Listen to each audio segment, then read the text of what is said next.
तुम सोचते हो कि छोटी सी आर्ग्यूमेंट के बाद सॉरी बोलना तुम्हें मैच्योर दिखाता है, लेकिन मेरे भाई, उसके लिए ये डेस्परेशन जैसा लगता है। शायद तुम ये वीडियो इसलिए देख रहे हो क्योंकि तुम हर बार पीस मेंटेन करने के लिए सॉरी बोल देते हो और फिर रियलाइज करते हो कि हर बार वो तुम्हारी रिस्पेक्ट थोड़ी और कम कर देती है। आज मैं तुम्हें एग्जैक्टली बताऊंगा कि सॉरी बोलना तुम्हारी अट्रैक्शन को कैसे किल कर रहा है, और एक साइकोलॉजिकल ट्रिक भी दूंगा जिससे तुम गिल्ट उसकी तरफ फ्लिप कर सको और अपनी डोमिनेंस मेंटेन कर पाओ। Welcome back. चलो सीधा साइकोलॉजी पे आते हैं कि तुम्हारी एपोलॉजीज बैकफायर क्यों कर रही हैं। सोसाइटी तुम्हें नाइस गाय बनने को बोलती है जो हमेशा ब्लेम ले लेता है, लेकिन जब तुम सिंप बन जाते हो और लड़की को पेडिस्टल पे रख देते हो, तुम ऑटोमेटिकली अपनी वैल्यू कम कर देते हो। जब वो अपसेट होती है या तुम्हें प्रोवोक करती है और तुम तुरंत गिल्ट, सैडनेस या उसे लूज करने का डर दिखा देते हो, तुम्हें लगता है तुम रिलेशनशिप बचा रहे हो, लेकिन रियलिटी में तुम उसे अपने लिए फील नहीं करा रहे, तुम सिर्फ उसका ईगो बूस्ट कर रहे हो। उसे समझ आ जाता है कि तुम उसे लूज करने से डरते हो और फिर वो सेम मैनिपुलेटिव बिहेवियर रिपीट करती है, बस वैलिडेशन के लिए।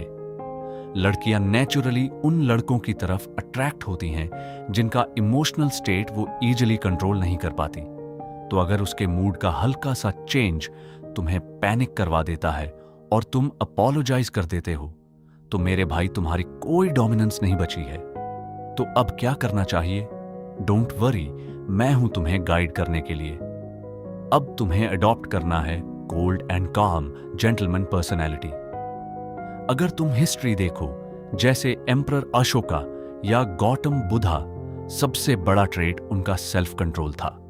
जब लोग तुम्हें हर्ट करने या प्रोवोक करने की कोशिश करते हैं, वो रिएक्शन चाहते हैं। अगर तुम अपने इमोशंस हाइड कर देते हो और दिखाते हो कि तुम अफेक्ट नहीं हो रहे, उनका टैक्टिक फेल हो जाता है।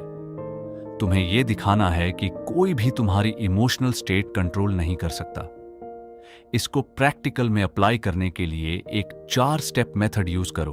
Pause, breathe, think, react.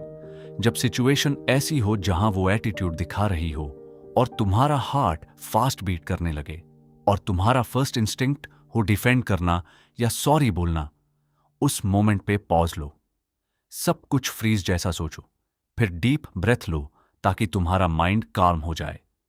फिर लॉजिकली सोचो, क्या इमोशनल रिएक्शन सिचुएशन सॉल्व करेगा या तुम्हें वीक दिखाएगा, और फिर रिएक्ट करो, लेकिन कामनेस के साथ।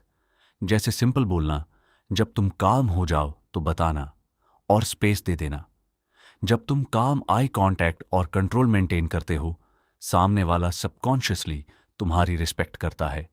ट्रू डोमिनेंस का मतलब अब्यूसिव या टॉक्सिक होना नहीं है। इसका मतलब है अपनी वैल्यू समझना, अपने वर्ड्स, एक्शंस और टाइम की रिस्पेक्ट करना। हर कॉन्वर्सेशन या रिलेशनशिप का बर्डन अपने ऊपर लेना बंद करो। जब तुम वैलिडेशन के लिए डेस्परेट होना बंद कर देते हो और लोग तुमसे नाराज हैं या नहीं, इसकी परवाह करना छोड़ देते हो, तुम इंस्टेंटली मैग्नेटिक बन जाते हो। थोड़ा साइलेंस और इमोशनल गैप रहने दो।